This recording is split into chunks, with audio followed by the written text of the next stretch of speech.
పల్నాడు జిల్లా వినుకొండలో దారుణ హత్య చోటు చేసుకుంది. షేక్ రషీద్ అనే యువకుడిని నడి రోడ్డుపై నరికి చంపాడు జిలానీ అనే వ్యక్తి. కత్తితో విచక్షణారహితంగా షేక్ రషీద్ పై దాడి చేసి హత్య చేశాడు. ఈ ఘటనలో స్థానికంగా భయానక పరిస్థితి నెలకొంది.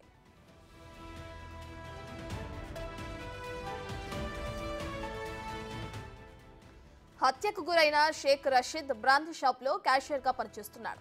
వ్యక్తిగత కక్షల నేపథ్యంలో ఈ హత్య జరిగినట్లు పోలీసులు తెలిపారు. స్థానిక ముళ్లమూరు సెంటర్లో ఘటన జరిగింది. జిలానీ దాడిలో ఘటనా స్థలంలోనే షేక్ రషీద్ చేతులు తెగిపడ్డాయి.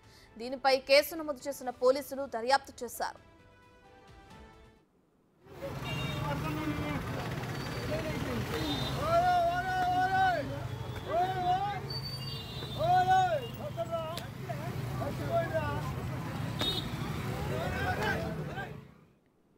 ఇక ఈ హత్యపై పల్నాడు జిల్లా ఎస్పీ స్పందించారు. ఈ హత్య పూర్తిగా వ్యక్తిగత కక్షలతోనే జరిగిందని తెలిపారు. దీనికి రాజకీయ పార్టీలకు ఎలాంటి సంబంధం లేదని క్లారిటీ ఇచ్చారు. ఇక వినుకొండ పట్టణంలో 144 సెక్షన్ను అమలు చేశారు. వినుకొండ టౌన్ లో జిలానీ అనే వ్యక్తి తనకి రషీద్ అనే వ్యక్తికి ఉన్నటువంటి వ్యక్తిగత కక్షల వల్ల రషీద్ అనే వ్యక్తిని నరికి చంపడం జరిగింది.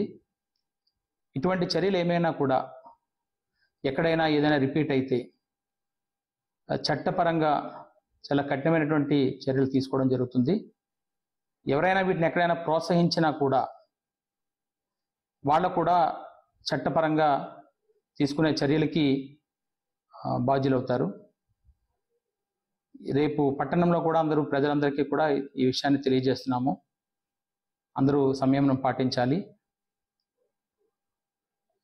ఎటువంటి నేర చరిత్ర ఇకపై కనబడినా కూడా అది ఉపేక్షించడం జరగదు. దీన్ని గమనించమని పోలీస్ నుంచి ఒక హెచ్చరిక అయితే ఖచ్చితంగా చేస్తున్నాము. దీన్ని ఖచ్చితంగా గమనించాల్సిన అవసరం కూడా అందరికీ ఉందని కూడా తెలియజేస్తున్నాం. 144 సెక్షన్ కూడా అది అమల్లోకి తీసుకుంటున్నాం. అక్కడ ఎవరు ఎటువంటి శాంతి భద్రతల విఘాతం కలిగించినా కూడా కఠినమైనటువంటి చర్యలు తీసుకుంటాం.